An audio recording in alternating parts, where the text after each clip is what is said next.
नमस्कार, आप देख रहे हैं संभाग पोस्ट न्यूज। आइए करते हैं खबरों की शुरुआत।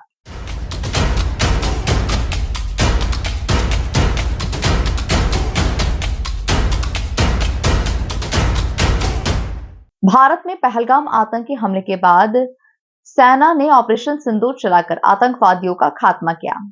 देश के अंदर अब चीन और बांग्लादेश को लेकर आर्थिक बहिष्कार भी शुरू हो चुका है और इसी के तहत इंदौर में readymade and retail garments association के द्वारा विरोध जताया गया। मध्य प्रदेश के इंदौर से कई राज्यों में रेडीमेड एवं रिटेल गारमेंट्स का कारोबार करोड़ों रुपए का किया जाता है, लेकिन अब पूरी तरह से विरोध जताया जा रहा है। एसोसिएशन के अध्यक्ष अक्षय जैन द्वारा बताया गया कि हमने भगवान श्री हनुमान जी महाराज के समकक्ष शपथ ली है।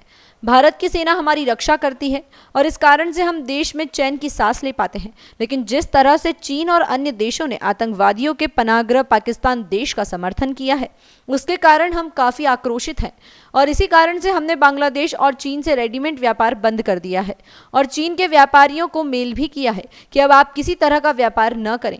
यदि कोई इन दोनों देश से व्यापार करता हुआ एसोसिएशन का सदस्य पाया जाता है तो उस पर 1,11,000 का जुर्माना लगाया जाएगा और यह राशि देश को समर्पित की जाएगी। यह आर्थिक रूप से दूसरे देशों पर एक प्रहार है। अब इसको लेकर इंदौर प्रदेश और कई राज्यों के व्यापारी भी हमारे अभियान में जुड़ रहे हैं। उनके लगातार फोन भी आ रहे हैं। इस अभियान के साथ जिस तरह से देश की आर्थिक बहिष्कार का अभियान व्यापारियों ने स्वेच्छा से शुरू किया है, उससे करोड़ों रुपए का नुकसान विदेशी देशों को होने की पूरी संभावना है। भारत के खिलाफ पाकिस्तान ने जिस तरीके से पुलवामा में घटनाक्रम किया, निर्दोष लोगों को मारने के बाद जो स्थितियां बनी, उसमें पाकिस्तान का साथ देने के लिए चाइना खड़ा हुआ।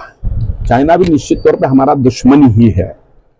चाइना के खिलाफ हमने एक आर्थिक रूप से कमर तोड़ने की अभियान को शुरू किया है। इंदौर रिटेल गारमेंट एसोसिएशन ने 600 व्यापारियों की सहमति लेकर चाइना बांग्लादेश का कपड़ा नहीं बेचेंगे और जो बेचेगा उस पर 1,11,111 रुपए का आर्थिक दंड रखा है।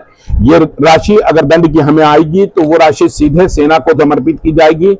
भारत में भारत के विरोधियों की कमर तोड़ने के लिए हम अपने फ्रंट पे ये काम करेंगे। ये सेना अपना काम कर रही है। सेना ने हमारी रक्षा की है। सेना हमारी मजबूत है। भारत मजबूत है। भारत का 140 करोड़ भारतीय नरेंद्र मोदी के साथ खड़ा दिखा है और हम सब लोग ये चाहते हैं कि जो हमारे देश के खिलाफ खड़ा होगा उसको नेस्तनाबूद करने के लिए हर मोर्चे पे हम काम करेंगे। हमने ये प्रयास किया है। अभी इस प्रयास को भारत के अन्य शहरों से समर्थन मिलना शुरू हुआ है। हमें सुबह से कई सारी संस्थाओं के फोन आने लगे हैं। हमने आज सुबह 80 डिस्ट्रीब्यूटरों को एक मेल कर दिया है। उस मेल में उनको हिदायत दे दी गई है कि चाइना और बांग्लादेश का कपड़ा हमारे किसी भी डिस्ट्रीब्यूटर को, हमारे रिटेलर या सप्लायर को दिया है तो हम उस पर कानूनन कार्रवाई की भी स्थिति बनाएंगे और आपका आर्थिक नुकसान भी हो सकता है। इसलिए हमारे इस फैसले में आप सहमत हो जाएं और चाइना और बांग्लादेश का हमारे इस देश में कारोबार न करें। ये लोग है हिंदुस्तानी लेकिन चाइना में बैठे हैं, इसलिए हमने उनसे सीधे आग्रह वाला मेल भेजा है।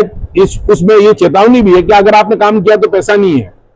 हम भारत में चाइना की आर्थिक कमर को तोड़ना चाहते हैं। हमारा मकसद सीधा है, चाइना घुटने के बल टेक जाए, चाइना को एहसास हो जाए कि ये भारत है। भारत में आंख दिखाना और भारत के दुश्मनों का साथ देना कितना महंगा होता है।